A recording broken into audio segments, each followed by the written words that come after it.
Welcome to you all. We will start the class with a bow and the recitation of the four great vows. Join palms and bow. Four great vows. I vow to deliver innumerable sentient beings. I vow to cut off endless vexations. I vow to master limitless approaches to Dharma.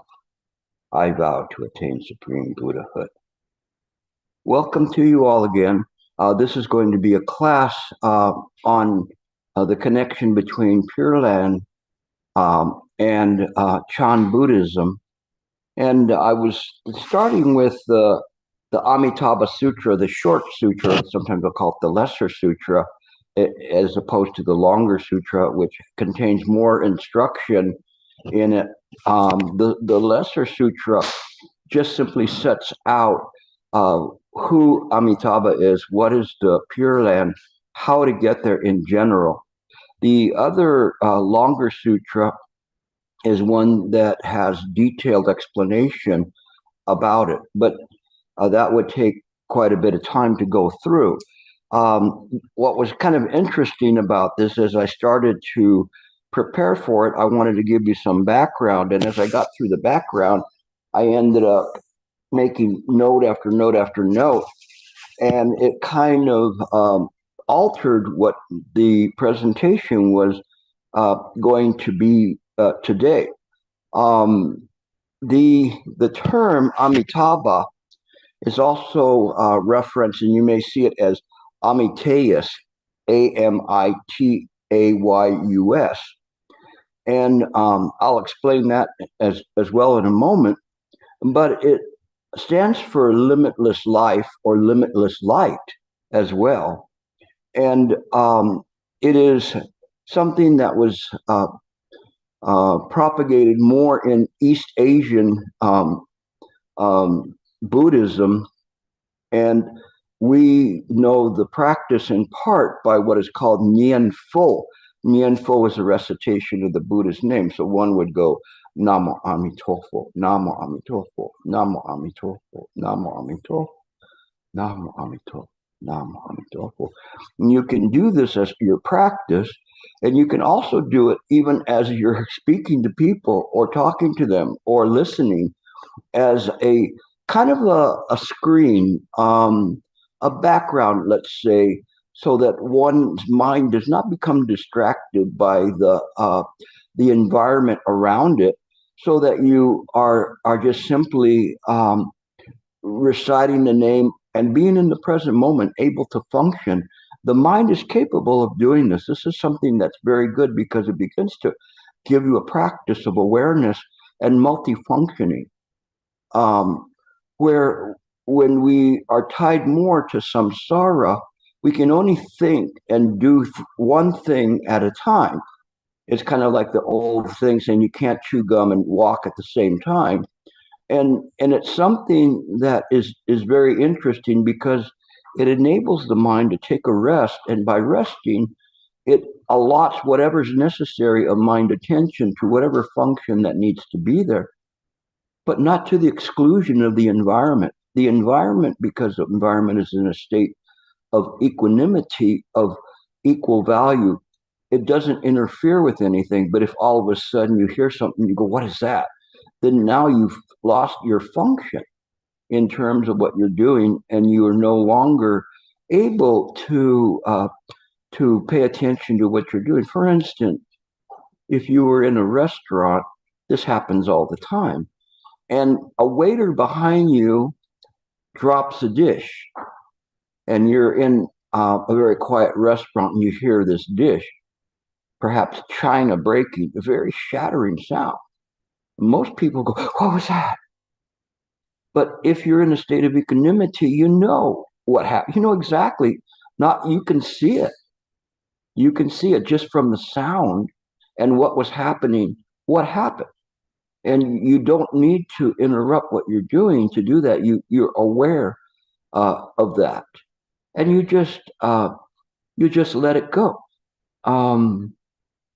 The other day I went to a performance of a chorale at the Walt Disney Concert Hall in LA, and and my kind host, that one of their children was in the corral, um, offered me a drink, and I thought it was just water, but it's actually like a fizzy water. And when I opened it up, it squirted all over the place. Um, Now I could have made a big scene about that because my pants and my shoes and the everything was soaked, but it didn't matter. My mind was very calm there because it was intent on wanting to listen to the performance. So they saw what happened, but I didn't make any actions towards that, and as a result, they didn't make any actions or no need for apology, no nothing. It just happened. They bought the drink, and who knows how many times it rolled around before it got to me. But I knew it was just water, so there was no need. Eventually, it would dry up. So this attention that we have is one that is very important. And this Nianfo enables us to maintain a calmness in whatever we're doing so we don't get too excited about what happens. You get a flat tire on the freeway, you don't go like, oh, why me? Why did this happen right now? You just pull over where it's safe.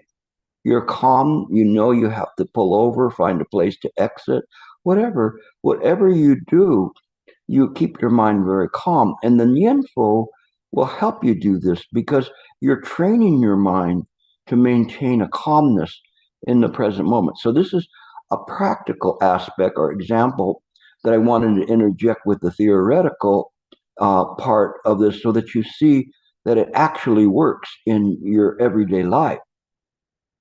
Um, excuse me. It's very interesting because there is a connection with in this there's a Amitabha triad, which is Guanyin and Vajrapani. Vajrapani representing wisdom and Guanyin representing compassion. In the Tibetan triad, it is I'm going to not be so good with the name. Perhaps Sentha, you can help me with the pronunciation. Maha Stava Prata. Mahastama Prapta. That's what I said, right? Good, thank you. And but they represent this balance of wisdom and compassion here, and that exemplifies the what Amitabha stands for. So that's very important in understanding this, and we'll get to that in a little bit. It gets to be a little bit deeper as we talk about it. There is what I was going to talk about today, if I ever get to the sutra, is that is the lesser sutra. The longer sutra is the Sutra of Infinite Light, and that as I mentioned, it goes into more detail. And it's interesting because the Pure Land is described with a place with no lesser realms. So we cannot really conceive of that. There's no animals, there's no ghosts, there's no hell dwellers. And you go, how can that be? Why would you need them in the first place? Why would you create a realm? If you're going to create a Pure Land, why would you create animals to attract people, create a pig to attract people to eat bacon, or ghosts, or hell dwellers? That wouldn't make any sense. So the Pure Land is an aspiration in the heart, more so the heart than in our consciousness. It goes deeper than simply just reciting a name, Amitabha, Amitabha, Amitabha. It isn't in this way. It's Amitabha, Amitabha, Amitabha. The difference is not in this, in so much as the way it sounds, but it is actually in the difference in the sound from the heart. And again, I will get into that in a moment because it gets to be very, very interesting. And as I started writing, I started realizing that this I need to do to preface the practice of Pure Land, because Pure Land is much deeper than what people think it is. People just tend to think, well, it's just if you just recite the Buddha's name, 10 times you're in, and you're into the Pure Land. But it's absolutely much deeper than that. It goes directly to the mind, and more in particular, it goes into the heart mind. And so, in this practice of the Pure Land practice, we cultivate bodhicitta. Now, the term bodhicitta, chitta is mind, Citta, and bodhi is enlightened mind. So when we cultivate the enlightened mind, what we're doing is making the connection with Amitabha via wisdom and compassion. And the compassion is very, very important here, because this is when we talk about bodhicitta, we really mean that assisting in the taking away the suffering of others.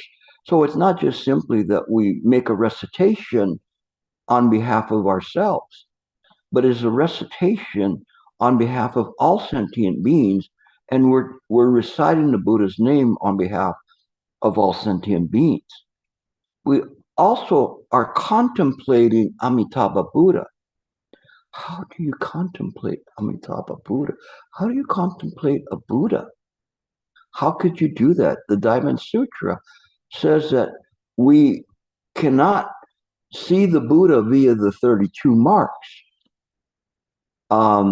Those marks belong to an appearance body.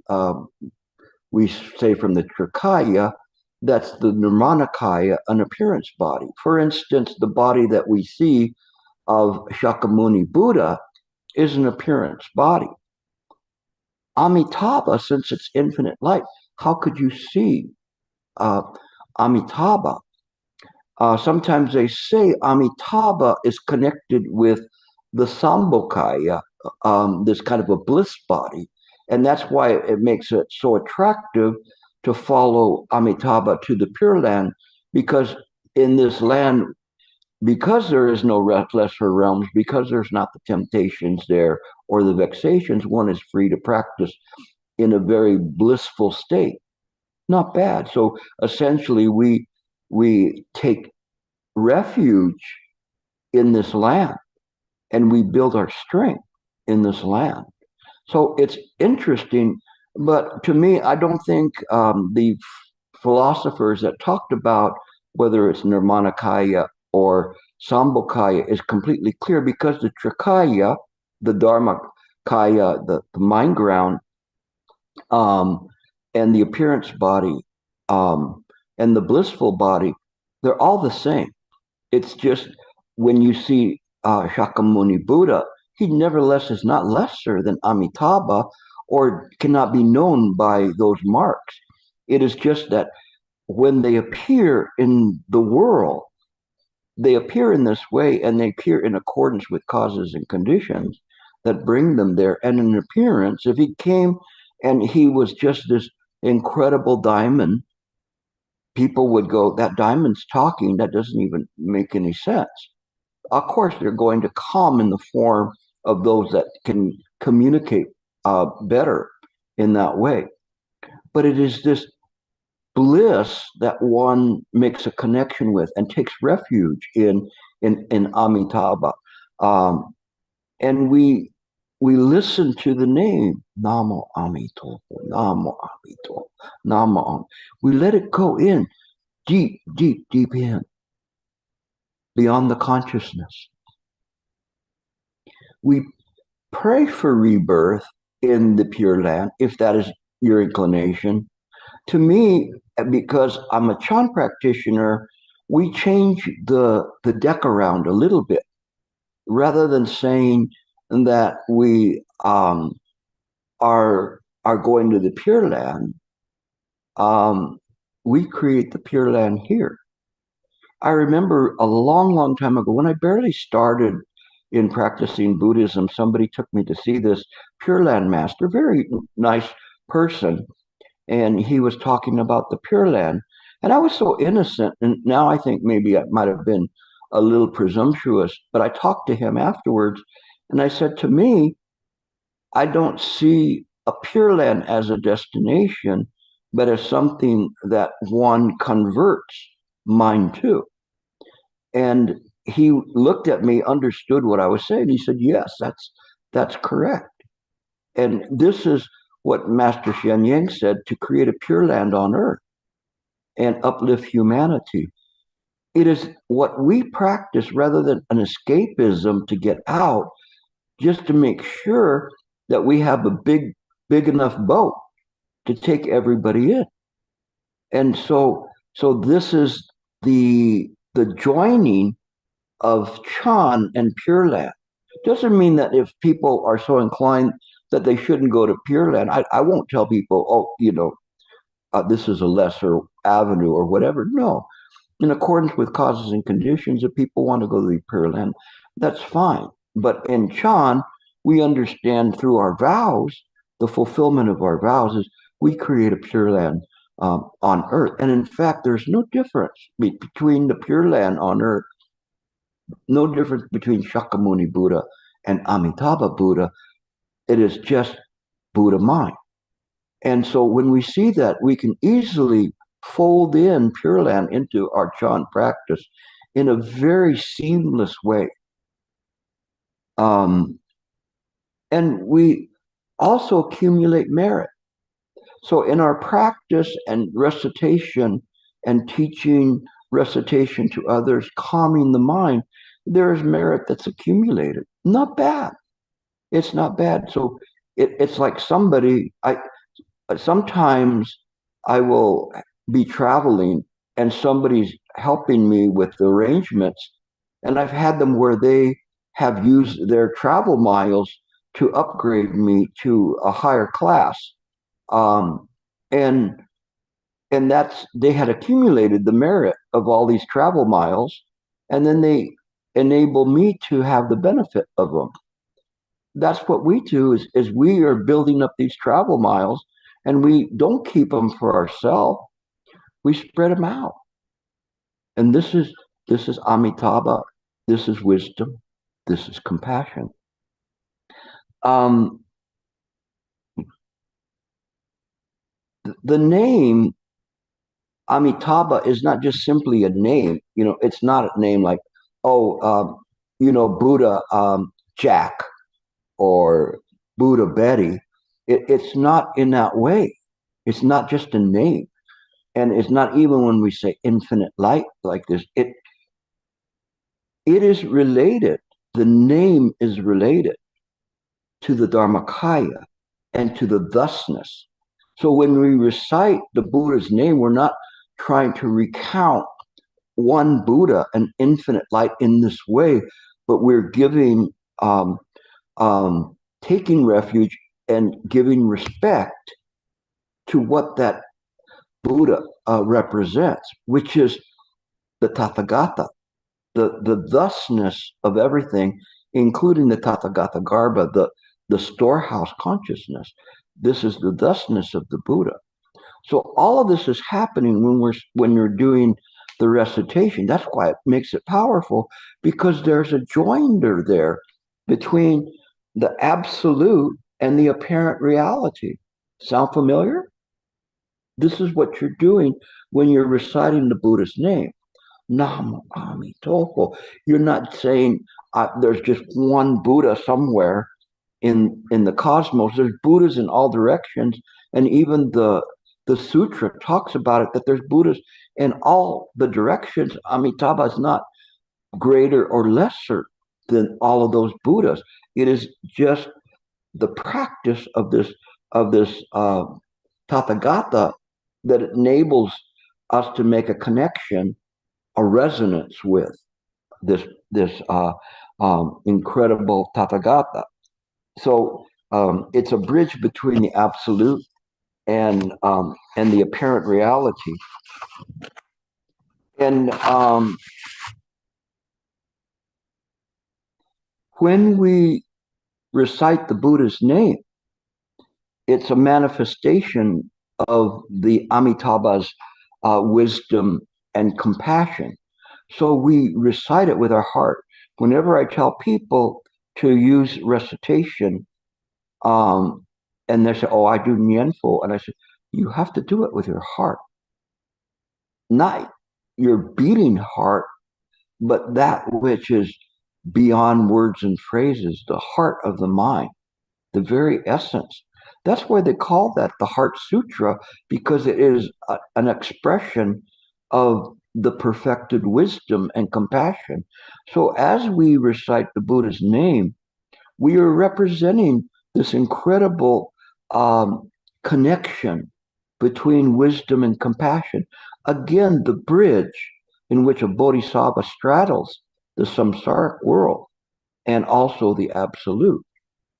It's much, much deeper than people think, much, much more profound than people think. And it's that the practice of Chan and the doctrine of Chan that brings forth this incredible wisdom and compassion that really makes the recitation of the Buddha name something greater than just moving your lips up and down or your mind moving to recite. It is something that is done sincerely. And that's my word is sincerely. If you do it in this way, you are putting in mind Amitabha. If you have Amitabha on your mind, it's hard to to keep in vexations. It deflects vexations, repels vexations from lingering in the mind. Vexations, discriminations, desires, they all can come in, but they cannot stay. They are just simply echoes of things that you've done before, but as you begin to practice, they don't linger in the mind because there's nothing of substance to keep them there. No habitual tendencies as they begin to dwindle.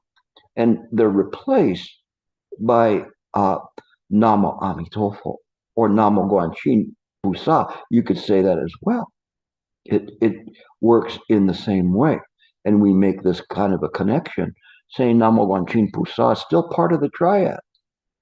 And so there's nothing wrong with doing it that way. It is from whatever you feel in your heart at that moment to say is what's most powerful. So this is the recitation is a form of sound. We talked about the resonance of mind. We talked about last week. What was the, let's say, primordial sound? Do you remember us talking about that? The primordial sound. Oh.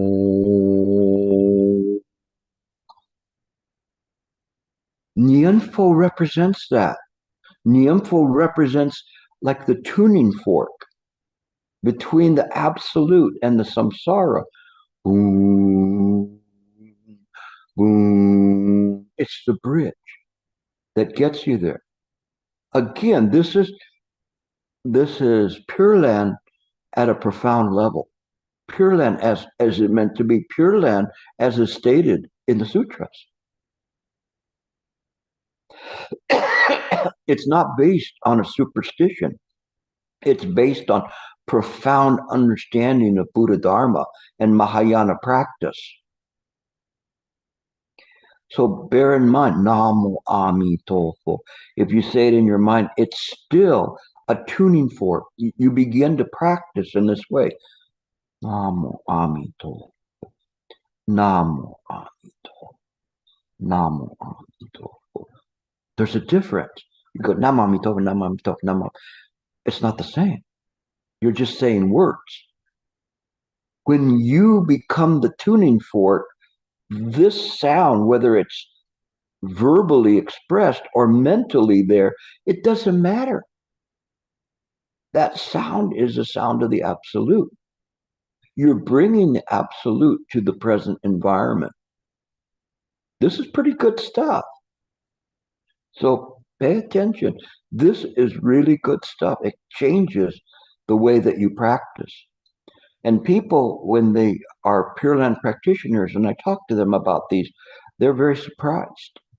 And it supercharges their practice because they were just under the belief they just have to say Nama Amitopo, Nama Amitopo, Nama Amitopo, because they're saying that in that way, but one saying that way would have the chance of Amitabha appearing to them as much as somebody saying Beetlejuice 3 times.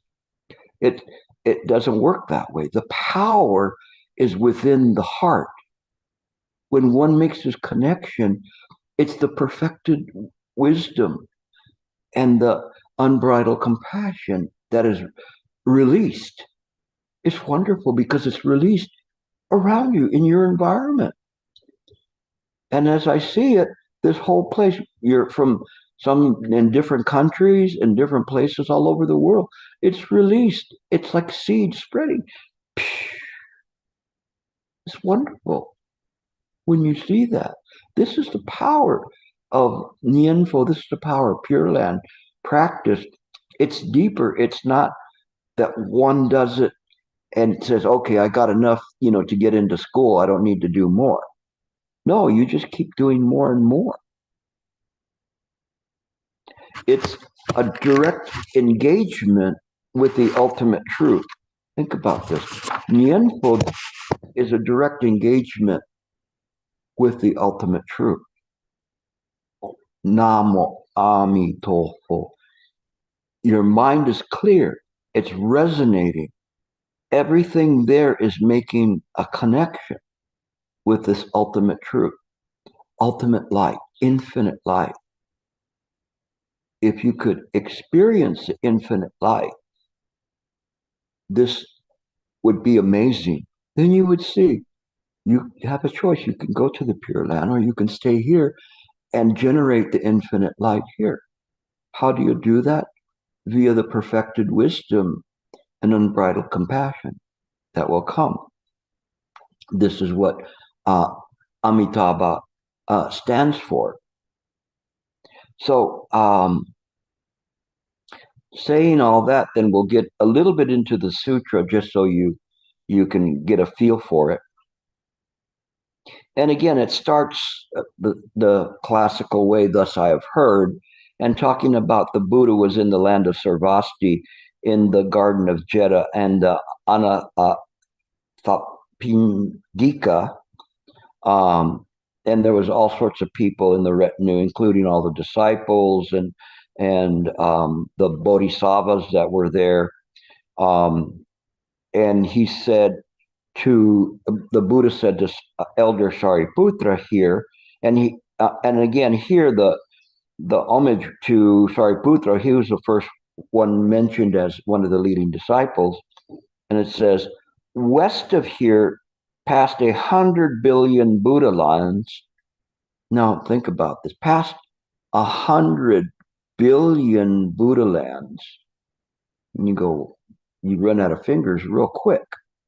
And so they give that to you so that on purpose, so that you are no longer able to calculate this in human counting. It's beyond that, beyond what one could calculate of 100 billion Buddha lands, and how many sentient beings are in those Buddha lands. And so it says you go that way, to the west. You have to count them. Where are you at now? Oh, I'm almost there. I'm at like 999 billion Buddha lands. So I'll be there in a while. And so they go, oh, okay, I know exactly where you're at. All right, sound familiar? But anyway, it says there exists a world called ultimate bliss. Now they're talking about a world, so we're still in samsara, even though it's like a Buddha world. It is a Buddha world. But if you were a Buddha and you did create a world, how would you want that world to look like. In this land, there exists a Buddha called Amitabha, who is expounding the Dharma right now, never ending, expounding the Dharma. How do you know that? Because you're listening to it right now. The Buddha says to Sariputra, why is this land called ultimate bliss? It is called ultimate bliss because the sentient beings in this land are free from the myriads of suffering, and they only know every kind of joy.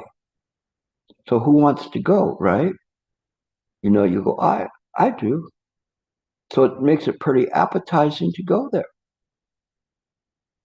Furthermore, this land is called ultimate bliss because it is surrounded by 7 rings of railings and 7 layers of nets and 7 rows of trees, all made of precious jewels.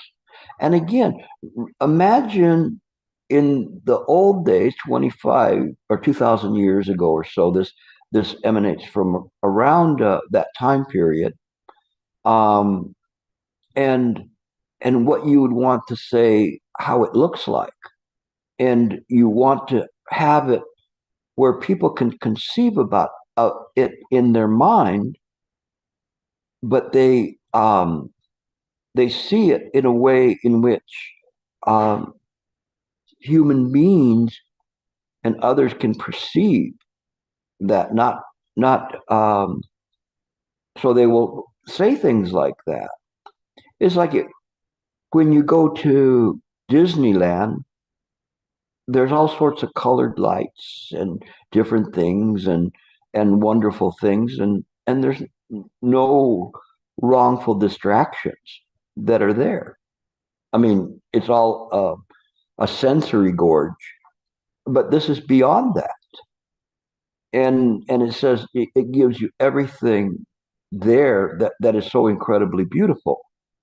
What human beings see as attractive to them and precious to them. But in fact, this land of bliss is far beyond any imaginations. And that's why they array it in this way, as to say that it has all of these jewels and things, so that people can see um, uh, in their mind how wonderful it could be. They are conditioning the mind to be able to accept something, a reality far beyond what sentient beings have experienced on Earth. Moreover, the land of ultimate bliss has many jeweled ponds filled with waters of 8 virtues. So now you see it's filled with waters of different virtues. So there's some practice there. The bottom of each of the ponds is pure golden sand, and step-up walkways that lead up to all 4 sides of each of the ponds made of gold, silver, lapis lazuli, and crystal. Above the ponds are towers which are adorned with silver and gold and lapis lazuli and crystal and mother of pearl and red agate. In the ponds there are lotus flowers as big as cartwheels, blue ones shining with blue lights, yellows shining with yellow light, red ones shining with red light, and white ones shining with the white light, each emitting a subtle, pure fragrance. The land of ultimate bliss is complete with these merits and adornments, and there is more. Celestial music is constantly playing in the Buddha land. And the ground is made of a tawny gold, kind of like maybe like a kind of a reddish gold. Flowers in the shape of heavenly orbs rain down at all hours of the day and night. Every morning, the sentient beings of this land decorate their garments with multitudes of wondrous flowers and make offerings to hundreds of billions of Buddhas in other worlds. So it's not just simply homage to Amitabha Buddha, but it's homage to all Buddhas, a recognition of the vastness and inconceivableness of the of mind itself.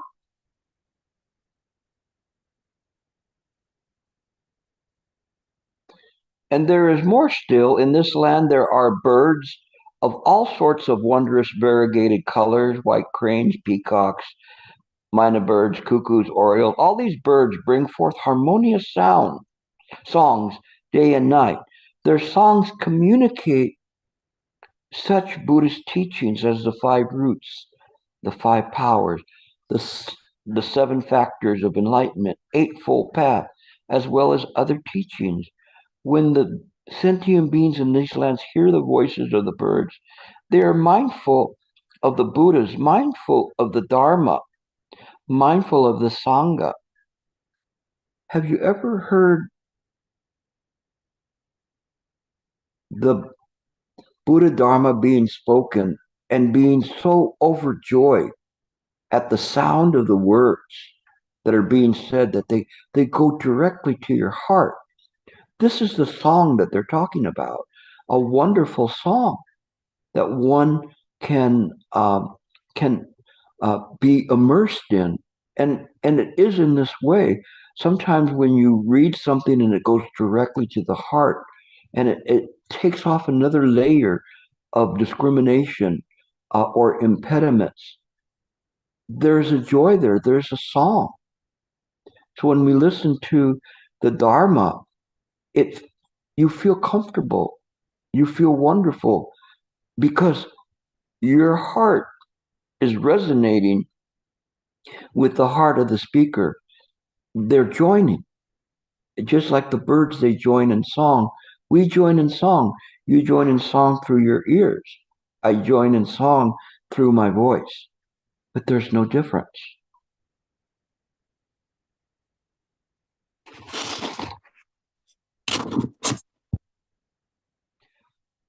Do not think that these birds were born as birds due to karmic retribution for past misdeeds. So they're saying they're not birds like samsaric birds. Um, and they say, well, why not? In this Buddha land, the three evil planes of existence, animals, hungry ghosts, and hell beings, do not exist. In this Buddha land, even the names of evil planes of existence do not exist, much less realities.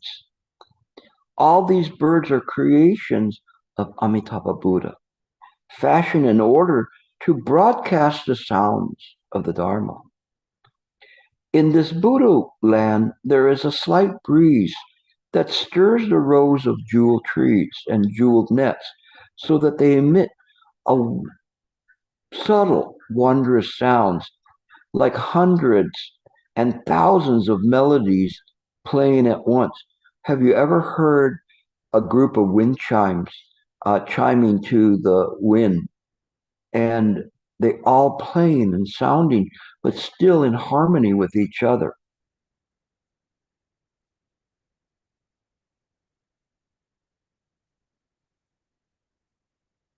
All those who hear these sounds spontaneously develop the intention to be mindful of the Buddha, mindful of the Dharma, mindful of the Sangha, so carrying forth the three jewels.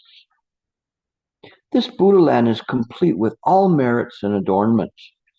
What do you think? Why is this Buddha called Amitabha? The light of this Buddha is infinite and shines on all lands throughout the universe without obstructions.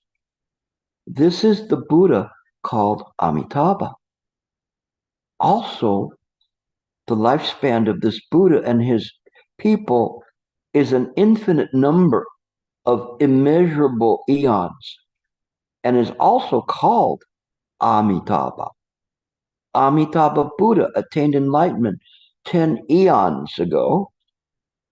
Moreover, this Buddha has innumerable disciples, all of who are arhants and whose numbers are incalculable.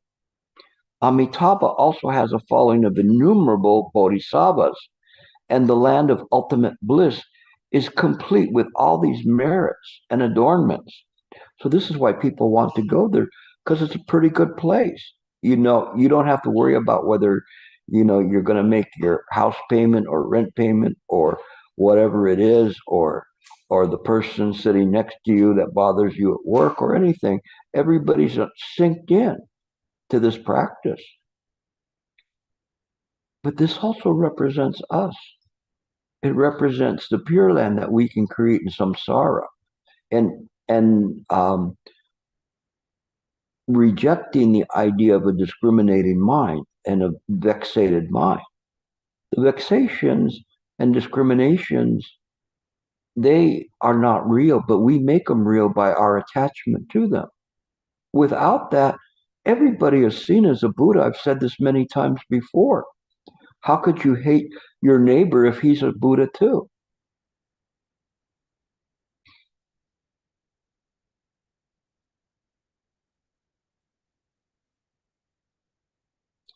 Amitabha is also, hold on. None of the sentient beings who are born in the land of ultimate bliss ever fall back, so they're not returners, into the lower realm or the three lower realms. Many among them have only one more lifetime before enlightenment. These beings are very numerous and their number is incalculable. They can be spoken of as innumerable. What sentient beings hear of the land of ultimate bliss, they must take a vow to be born in this land. Why so? They can be together with all these beings of superior goodness. So why would you want to do that? Because you imagine, you're with everybody that gets along. One cannot be born in this land through minor good roots, blessings, virtues, or causal connections. So it's difficult to get there. You've got to try yourself to get to this. If there are good men and good women who hear Amitabha and recite his name single-mindedly and without confusion for 1 day, 2 days, 3 days, 4 days, 5 days, 6 days, 7 days, then when these people are about to die, Amitabha Buddha and all sages who are with them will appear before them. And when these people die, their minds will not fall into delusion. They will attain rebirth in the Amitabha Buddha's land of ultimate bliss. It is why when people are dying, those devotees and believers, they will sit by the bedside reciting the Buddha's name and helping the person to go on to their next destination, seeking to protect them, seeking to keep their mind stable and calm, keeping their mind on the Amitabha Buddha, so that the Buddha will protect them and will be there. No, I don't necessarily want to go to the Western Pure Land. I want to bring the Western Pure Land back to samsara. So this is my goal, but I don't hold people who want to go to the Western Pure Land in lesser esteem because of that. That's just because of my vow and Mahayana and from the Chan perspective of creating the Pure Land and bringing the Pure Land to samsara. When we do that, we just expand the borders of the Pure Land and rid it of these three lesser destinies of animal realm, ghost realm, and hell realm. But those who want to go, it's very powerful. Have any of you been in around people who are dying and hearing people reciting the Buddha's name? Any of you had that experience? Okay, Tori has. Penny, you haven't done that? So, and Santa. And it's very powerful. It's extremely powerful to help the person to pass on. When many people, if they're devotees, it's easy to practice in this way. Others will struggle because at that time they will be vexed by other spirits that want to get revenge on them, and you have to create a an environment around them, a protective environment, so these past um, uh, entities seeking retribution to them will not harm them in their passage. But it creates an incredible holy um, atmosphere, a very pure atmosphere. It's something very incredible, and if you ever have a chance to do this, this is something that is very important. I don't want to digress and go into all of that, but it's important to pre-stage the person before they go into the bardo, to the between the two lives. If we can do that, we can help the person tremendously. Uh, and we do that not just at the last minute, but we begin to condition them even months before to begin to protect them and prepare them for that if we have that opportunity to do that and to help them in some ways. And you have an ability to make a connection, even if the person is in uh, uh, a coma, they still can hear you. You can still have an impact on them. So it's very important. But this is what they're talking about, is setting the course to go into the Pure Land, or at the minimum of a more beneficial rebirth, or protecting them from going to a lesser realm. Um, I have seen this benefit, so I speak these words. If sentient beings hear what I say, they must make the vow to be born in that land. Right now, I'm extolling the benefits of the inconceivable merits of Amitabha, but in the eastern directions, there also are countless other Buddhas like Akshobhya um, in the eastern direction, and the Buddha of marks of the Polar Mountain, the Buddha of the Great Polar Mountain, the Buddha of Light of the Polar Mountain, and he names some others. Says each of them practices in his own land with eloquence of a Buddha and covers the whole cosmos, speaking truth. Excuse me. All of you sentient beings should believe that this scripture extolling their inconceivable merits, and which all Buddhists protect and keep in mind. In the worlds of the southern directions, there's countless Buddhas, and then he goes on to name different Buddhas from the southern direction, each of them preaching in his own land with the eloquence of a Buddha, and covers the whole cosmos, speaking truth. All sentient beings should believe the scripture extolling their inconceivable merits. And then he says, in the worlds of the western direction, and again he repeats that, there's kind of a refrain, naming Buddhas and how they speak. And he says, in the worlds of the northern direction, same thing, he mentions the names of the Buddhas.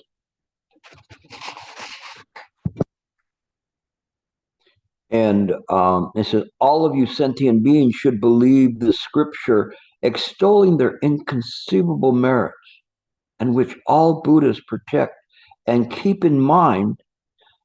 In the world of the nadir, there are countless other Buddhas, like the Buddha lion, the Buddha of repute, and he mentions some more Buddhas. And it says, all of you sentient beings should believe the scripture extolling the inconceivable merits. And then he talks again from the zenith and the nadir, and it's kind of a refrain. And he says, if there are good men and women who hear the scripture, accept it, uphold it, and hear the name of all these Buddhas, all these good men and women will be protected and kept in mind by all these Buddhas, and all of them will reach the level where they do not turn back from complete correct enlightenment. Therefore, all of you should faithfully accept what I say and what all the Buddhists said. All those people who have vowed or are so vowing or will vow to be born in the land of Amitabha Buddha reach the level where they do not turn back from complete unexcelled enlightenment, whether it is in their past lives or their present lives or their future lives. Therefore, all good men and good women, if they have faith, they must take a vow to be born in that land. Just as I'm extolling the inconceivable merits of all the Buddhas are likewise extolling my inconceivable merits. With these words, Shakyamuni Buddhas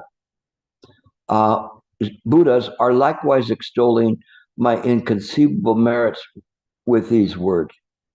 Shakyamuni Buddha is able to carry out the most difficult task, a rare task. In the world of endurance, this is the Saha world. In the evil world of the five corruptions, the corruptions of age, of view, of afflictions, of sentient beings, of life, he is able to achieve complete unexcelled enlightenment and to expound the truth to which all beings in all the worlds find hard to believe. So what he's saying here is, look at this, Shakyamuni Buddha. He's not picking an easy one. They're looking at it and go, where do you want to practice? And he's going, I'm going to go to here with the six realms where and there's so much suffering. I'll take that one. Okay, that's your assignment. And off he goes. And they're saying, that's pretty good. That's like very meritorious. It's just like when we talk about bodhisattvas, Avalokiteswaras helping everybody, they, to have good fortune, to have a baby, whatever. And then we have Disan Pusa, Earth Store Bodhisattva, who's in hell. That's a tough assignment. But from the heart, it is a great assignment. It's a great demonstration of unbridled compassion and the supreme wisdom. Know that in the midst of this evil world of five corruptions, I am able to carry out this difficult task, attain complete unexcelled enlightenment, and expound the truth which is so hard to believe for beings of all worlds. This is indeed most difficult. When the Buddha had finished preaching this scripture, Sariputra and all the monks and all the other gods and humans and Ashura and the rest who had been listening, having heard the Buddha, said, rejoiced and faithfully accepted it. They all bowed in homage and departed. That was the end of the sutra. It's a wonderful journey. It's a wonderful way of looking at it. If we only look at it from the viewpoint of me, oh, I want to go there, then you're kind of like saying, well, this is like a Disneyland. This is like really good. I can be there. I can get on the rides. I'm the first one in line, whatever. I can eat as much cotton candy or churros as I want. No, it's not like that. It is a serious place, a sincere place to practice. And there is a purpose there. And those who are sincere enough to understand that will be admitted. But the Pure Land here is the same way. If you choose the Buddha moment to moment to moment to moment, this is a Pure Land. You will be admitted. It will be something that is easy for you to be able to make this change, because you already converted here to the Pure Land. Not bad. And you can share that with others. That's the purpose of sutras like this. It's not just simply, oh, I want to read this, and you can get in. It's limitless. So there's no place that the Pure Land is not. It's all in mind, whether we're here in on this rock in the cosmos, and who knows how many cosmos there are, as they were mentioning, the Buddha lands have their own cosmos. So that's why they talk about as many as the sands of the Ganges River. And if all those Ganges rivers had sands, so also are the cosmos, incalculable number. How much is, 1,000 billion Buddha worlds? No, how many little grains of sand would that be? It's massive, incalculable. But when we begin to practice in this way, we practice in a sincere way. We practice like like a big sister or a big brother caring for their younger siblings, holding their hand, making sure that they can cross the street safely, making sure nobody bullies them, picking them up when they fall down. It is in this way that we are brethren and sistren to each other. And those who have special abilities are the mothers, taking care of all of them, making sure they're well fed, well clothed, that they do not suffer. This is very special to be able to do that and to see you all as children that some of you now are grown up, what we call maturation of the practice. And I'm very happy about that. No, they have, let's say, uh, moved on to their own Buddha realm, to their own students. And it gives me great joy when I see that, because that means that in the future, the Dharma will be preserved. This is Pure Land. Right now, if you can see it in this way, then you understand how to practice and how to recite the Buddha's name. Try it, you'll see. Just after a while, the the recitation will just come up naturally in your mind, like another program that's running there, keeping the mind very calm, very still. Not bad. So thank you for listening. Amitofo.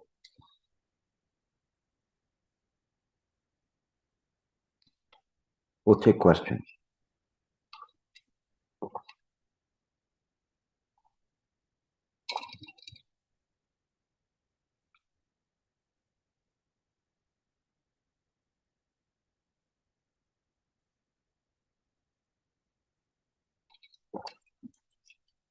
Somebody has to prime the pump.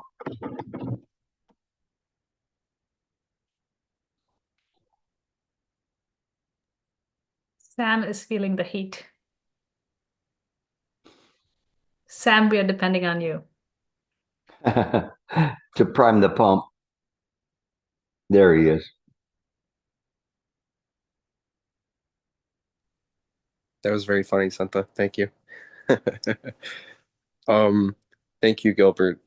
This was a fantastic lecture. And unexpected. I don't know why I was trying to like think of what you'd lecture on next, and I was thinking like, oh, maybe he'll keep going on the Sharanagama Sutra, but this was really awesome. And it's funny because recently I came across a Pure Land master, and I feel like it's very reflective of what you spoke on, that said that Nyanfo, recitation of the Buddha's name, is actually an esoteric practice, in the sense that it, a lot of, on the surface level, practitioners may see it as just you're reciting a Buddha's name, you want this Buddha to come to you, or you want this Buddha to be helpful, or you want to go to that Pure Land. But like you said, it's more so like it's invoking Amitabha's essence, his vow power, his his sincerity into the mind that is right here, not somewhere else, not in some other land. But something I did want to ask relevant to that is, in terms of invoking Amitabha Buddha in this mind, and knowing that he's the Buddha of like vow power, and that's what can bring illusory sentient beings to Sukhavati, is because of the power of his vows. Can this be seen as a way of strengthening the practitioner's vows as well through Amitabha in that sense? Yeah, absolutely. And the thing is that when you get into the, let's say, the larger Amitabha Sutra, um, you see that it's incorporating a lot of different ways to practice and fulfill these vows. And so it is really in this way that one um, creates this pure land in this way, and with this one master you were referring to, is it's pretty good because it is esoteric. It is beyond what you can conceive of, and that's why they talk about these pictures. Um, it's kind of an allure to people to be able to see that and compare it to where they're at to choose the Buddha. And as one practices, one sees that actually those arrays of adornments of Buddha worlds are pale in respect to the bliss of the Buddha body itself, the Sambhogakaya, and its function. It's even far beyond any descriptions. But when we use those kinds of descriptions, those are ones that enable sentient beings to relate to something very precious. Where you're drinking from a cup of diamonds, or walking on golden sand, like real golden sand. It's things that are just to attract people to see that there's something far beyond what we can perceive. This beauty. So it is fabricated from the samsara, but its intention is to draw the person to see things. I mean, because you know, I don't know if I'd really want to sit on a ruby bench. It would be a little bit uh, hard, but but the idea is what they're saying is they're changing it in this way that it's so incredibly precious and rich, that absolutely at that point, it all of those richness. If you have one diamond, you go, wow, that's pretty precious. And but if everything's made out of diamonds or precious jewels or whatever, then everybody has it. And and that's the point of this, is that everybody possesses this pure land within them. It's intrinsic within them. And they just have to awaken to that. So even when we talk about the Pure Land like that, people that are attracted to the Pure Land because of the dazzling stuff there, I want to go there, where everything is so fantastic looking. It's beyond that. The riches of the Buddha Dharma are precious, precious, precious, because it can get us out of this samsara. It doesn't matter if we come back as an appearance body solely for the purpose of getting others out. But we are not tainted by this world. That's the difference. If we come back with a sincerity. So it's interesting. It is this bridge, Sam, just like this one master you're talking about. It is to the esoteric. It is the bridge to the absolute. And so it's good. That's actually the first person that I've heard from the Pure Land School to present it in that way. That's I'll pretty try to deep. I'll try to find the master that said that specifically. I saw it on a forum recently. It listed the master and stuff, and it made me think of you. So I'm glad it's all adding up to right here. But thank you, Gilbert. Thank you. Yeah, we rejoice in the merits of others and follow the Buddhas in study. So it's good. Thank you for sharing that. Okay. Amitofo. Okay, Renee. Thank you, Gilbert. Thank you for your nice teaching. I have a question. And Pure Land sounds like a Harvard University. they have best teacher, best resources, best classmates, all there. Meanwhile, our Saha world is like a wide trip, so where people fight and harm each other. So if someone feels that their faith isn't strong enough and that they're easily lost or forget their own Buddha natural, then wouldn't it be safer to go first to go to Pure Land and study there and get the unreturned mind, then come back because they won't after you get the unreturnable mind, then you can come to this world, then save people. And also, I heard lots of master from Tiantai school, they all vow to go to Pure Land. So I just curious. They are really great master, but they vow to go to Pure Land. Perhaps that's why Tiantai died out.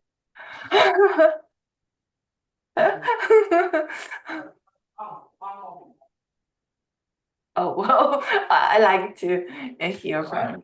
But the thing is that it's your choice. The more you begin to practice, the more in the maturation of the practice, you'll know where to go. Like I mentioned, I never tell people, come back here unless they're really sincerely ready to come back. Well, Gilbert said to come back here, but if they need more seasoning, more maturation, there's nothing wrong to go to the Pure Land to have that kind of a preparation. But where we need the practice is here. So the Tiantai, they go there, but they haven't come back yet. So maybe I had some Tiantai background or something in the past. I don't know. I'm just kind of pointing out, that where the work is to be done, just like Disan Pusa, he went straight to hell. And so it is something that it is from your maturation of your practice where you think that you will go to. Not, don't worry. It's like it's like when you're a little kid and you go, what am I going to be when I grow up, or who am I going to marry? It's not time yet. In due time you will make the decision to do that. Your practice has to mature, and when it matures, then you can do that. If at this time you have the idea you want to go to the Pure Land, then perfect that practice. And through the perfection of the practice, you may find out that, what, I think I'm just going to come back here. I can see the suffering. I can feel that. And so you see that part from the wisdom side now is creating this great compassion. And then it'll tell you where to go. It'll tell you what to do. So just keep listening to your heart. If right now that's your idea, it's okay. There's no problem with that. I don't tell people, oh, you have to be here, have to be there. It is all in accordance with causes and conditions. The more you practice, later on you'll have options that you have to look at to decide where you're going to go to.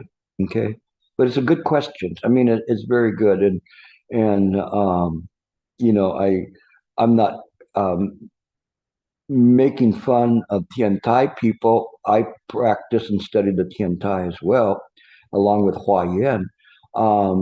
So there's nothing wrong with those practices. They're very, very, very rich practices, but they have to be converted from a scholastic approach to an approach from the heart.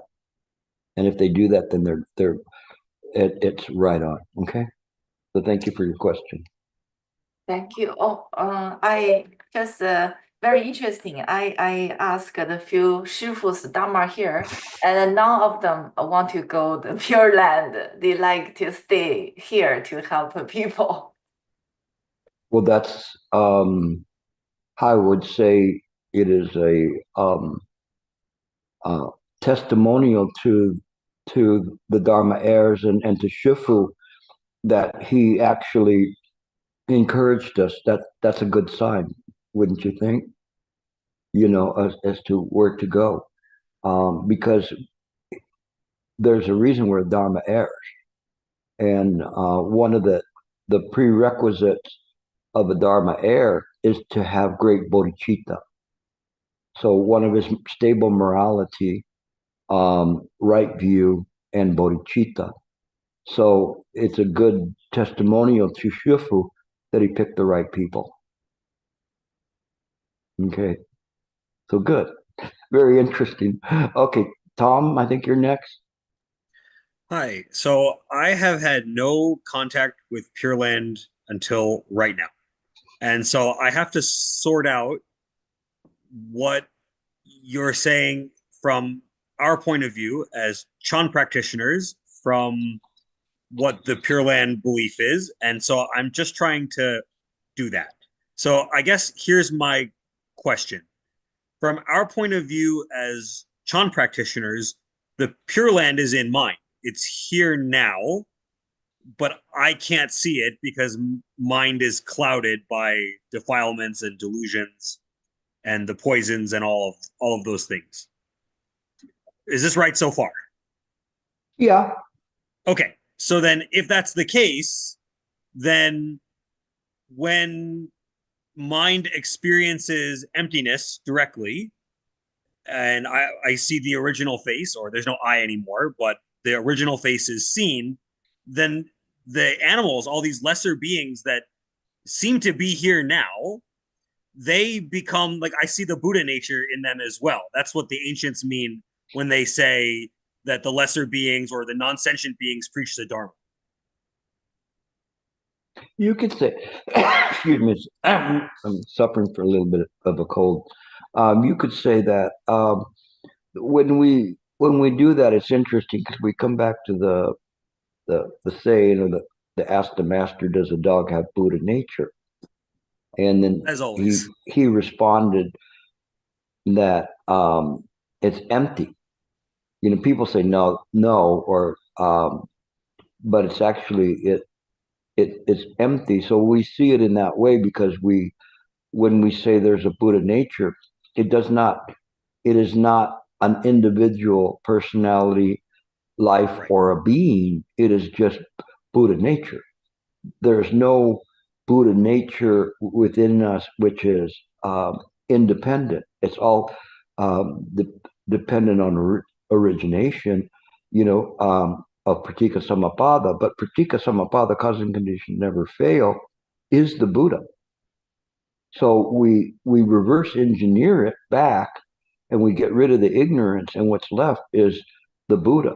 The Buddha is there, and it's standing there, stillness, unless there's something that moves it, and then it sets an ignorance into motion.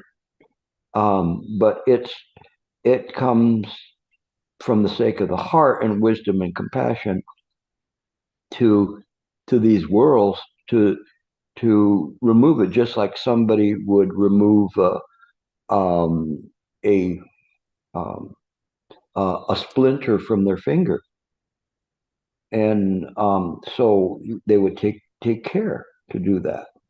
If they're carrying their hand, one doesn't say they're carrying their hand. The hand belongs to the body. So does the animal realm, the ghost realm, the hell realm dwellers. All are of Buddha nature.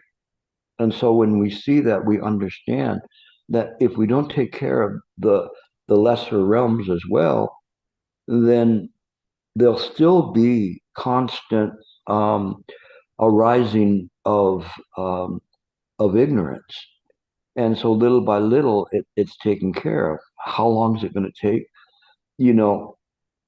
We got all the time in the world and beyond to do it. It's an interesting way to approach it. But even if you're wrong, let's say if all of a sudden you realize there's actually just a God, somebody that's controlling everything, would you think that God would be angry with you for wanting to sweep up the place? And if they are, I always say, if somebody's angry with me because of that, then they're not deserving of my respect, and I don't want to be part of that world either. I don't say this in a way defying gods or whatever. I'm saying it in terms of saying what makes them a god. It's very interesting because Thich Nhat Hanh said, um, God is God when God doesn't believe he's God. When he Sorry, believes that took he's a God, what are moment you to talking process. about? Don't you know who I am? Do you know who I am? I'm God, and you're gone, pillar of salt. But I can't believe this, you know, it is in this way. So in any case, you're kind of you're in the right direction. You're contemplating. And what I'm doing is kind of sowing some seeds for contemplation to you. It's okay.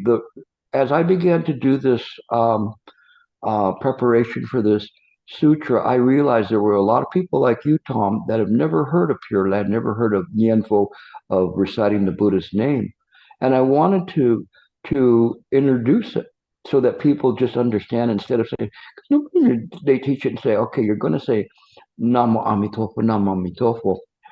Master Shen Ying actually was very good at that, and he has a wonderful video on reciting the Buddha's name. Very wonderful video, very simple one to understand. And if anybody can find it, either this time or next time, post it because it's worth seeing.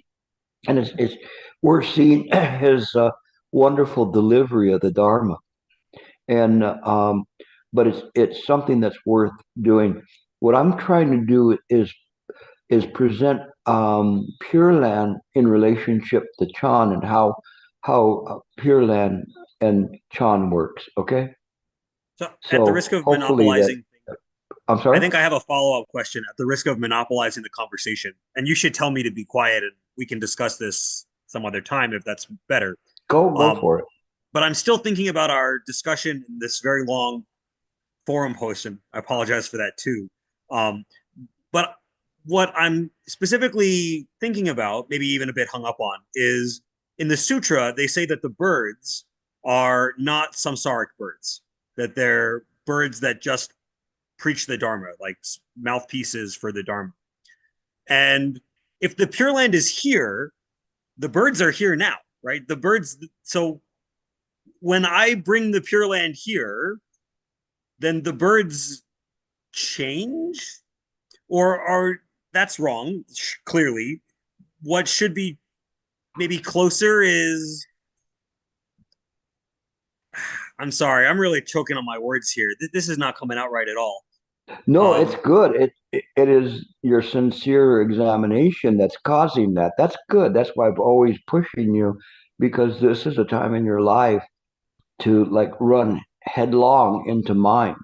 the So you're birds are exactly where you lesser should be. beings I'm that sorry? are the birds are lesser beings currently, like samsarically. They're in this lower realm. But when the Pure Land is brought here, they're like delivered in some sense. They become this mouthpiece for the Dharma. And They're maybe this is simply a what's meant by creation. that vow. They're a creation in the Pure Land. They're a creation, like almost like a mechanical bird. Okay, they don't.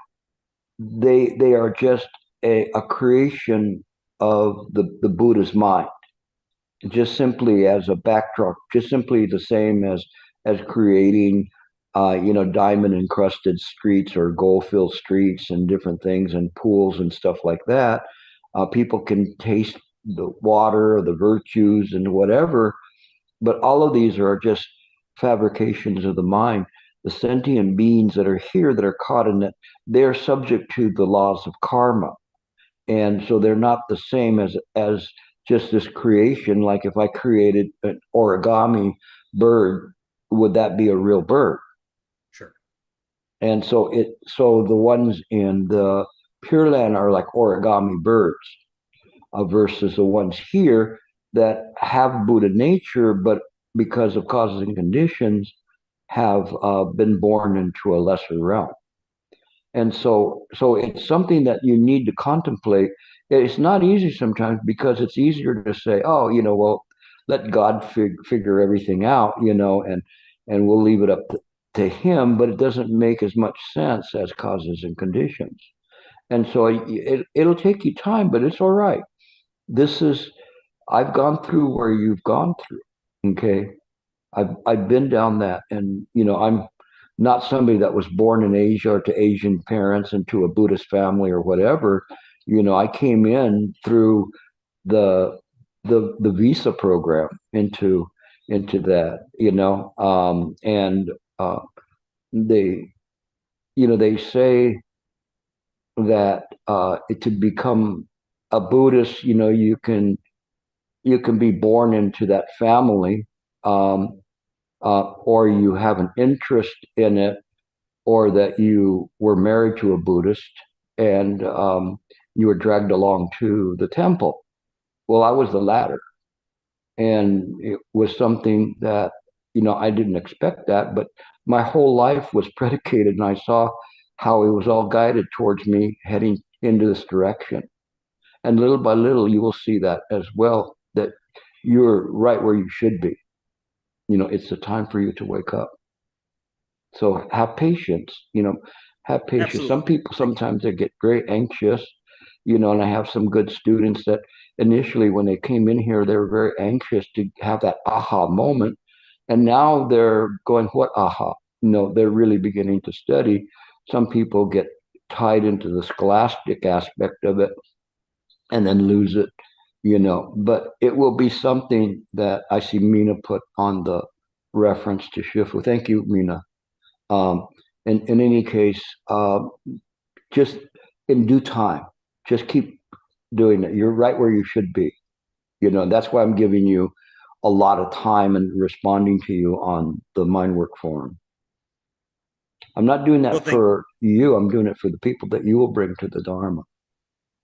So you have to get I to work. appreciate your efforts, Gilbert, and Okay, hopefully good. everyone else does too.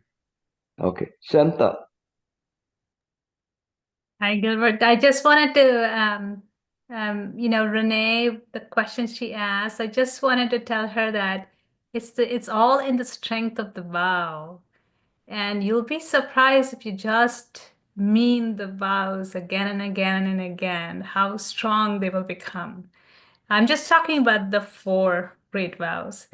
When I did the Bodhisattva vows, it so happened that in the Chan tradition of the Bodhisattva vows, you're vowing to go to the Pure Land. So I was like, wait a minute, before I take the vows, I can't take these vows because I've already vowed to come back to this Saha world.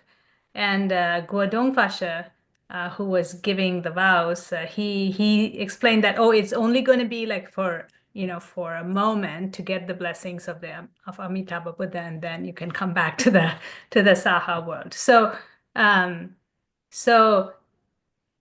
the strength of the vows just it's as if you mean them sincerely every time, then that will give you the confidence that there's no other Pure Land that you need to go to in order to be avaivatika, non-regressing. Thank you. Yeah, this is the heart of it, that we take inspiration from the vows and the fulfilling of the vows in a sincere way. And when we do that, then it converts everything in the moment to mind. Now, it doesn't mean that everybody else's mind gets converted, but we understand what we're doing. That's why I begin the classes with the 4 great vows. I always do that because of the fact that it sets into motion the sincerity of our practice. So what Santa is mentioning is that this is a sincerity. The vows, when we take the vows and we repeat the vows, every time we repeat them with that sincerity that we really want to do this, not just simply say it, it's like when I grew up, grew up as a Roman Catholic. And because of that, you would go in and you tell the priest, your sins, you confess your sins to him. You go into a little dark room, and he's in the other room and trying to stay awake, and you're there telling him all the things that you did. Like what's an 8-year-old going to say of all the horrible things that they did? And you have to come up with something. And then they would tell you, okay, give 10 Hail Marys and 20 Our Fathers, and then you have to go out, and I don't think I ever got like really, like, I don't know if anybody ever got like 50 Our Fathers or 100 Hail Marys, and must have maybe somebody, but anyway, so then I would just do them. But I mean, I was just going, like, Our Father who art in heaven, hallowed be thy name, and you just say it really quickly, because that was your penance, you had to say it, but you didn't have to mean it. You just had to say it. And when we make our vows, even when I make my vows here, if you listen to me, my vow is sincere. Even though I'm doing it, I try not to rush it. I try to say it with a sincerity. And that vow is very powerful, like Santa said. Thank you, Santa, for that, because it sets into motion. It gives you that guidance to be able to help people with sincerity. So thank you. Okay. Anybody else? Good questions tonight. They took a while to get going, but there's a sincerity in this. Shloka, you materialized. Hi, Gilbert. Amitoho. Amitoho. Thank you so much for today's lecture. I really enjoyed it. And the question I had sort of connects to an article that I came across a couple of days ago, and that marked the first day of the spring in the US. And so the article was talking about how meditation can be like cultivating a garden in our minds. And the analogy there was that, well, what happens to a house plant if you don't water it for a few weeks or even a few days? And at that moment, I related with it just because of personal life situation, and that the last couple of weeks I was traveling on work, and it just got a bit hectic. But then I came back and I saw this article, and actually more than the article, it was the picture that really stood out. And so I printed it out, and it's this one. I don't know if you can see, but it's a Buddha amidst a garden of flowers. And it was just so beautiful. And so I printed this out, and then I listened to your lectures on sincerity, and they were so nice, and I loved the pictures, and I printed out some of the quotes that you had up there as well on setting an example, and this one on with our thoughts we make the world, and there you are. And it's like with our thoughts we can make the Pure Land as well here. And so I just wanted to ask if you could please provide some guidance on how best to use this metaphor of cultivating a garden in our minds. And of course, it's not our minds, but just mind and the mind environment that we all share. To me, if you ever notice, I cultivate bonsai trees, and I'm always mindful of them and how they're growing, whether they're getting too much light, are they getting enough water, do they need to be repotted? I have an attention to them that I want them to grow. And I also put into mind the shape that I want them to be. And so you're constantly cultivating the people, and all of the trees are different. Some grow in a certain way, others grow in other ways. And so you give them what they need through your attention and listening to them. Not only that, but seeing into the future, where they were going, and how you can guide them to a more spiritual living. And so you're constantly creating this pure land around you, and your pure land of the trees. And when I see the trees, and some, because of the heat or whatever, they wither, I feel sad for them. And I even had one that we had really horrible hot spells, and one had pretty much gone. but I brought it back. I kept watering it, even though it had dried up. I kept watering it and watering it. And I'm going, this one's going to come back. He's going to come back. I know. But it was way beyond its time to sprout leaves.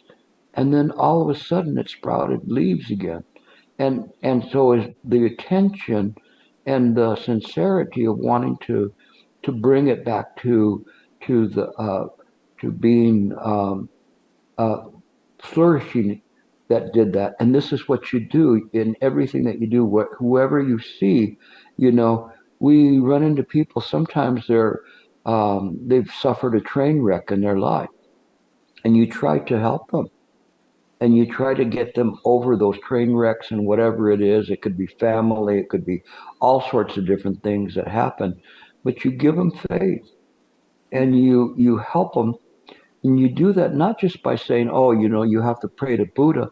You have to give them the practical part and to listen.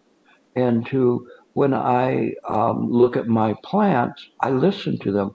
What is happening to these plants? Why are they in this way? And sometimes it's my fault. You know, maybe I over fertilized them or I underwatered them or whatever it is. But I do my best to try to take care of the entire garden.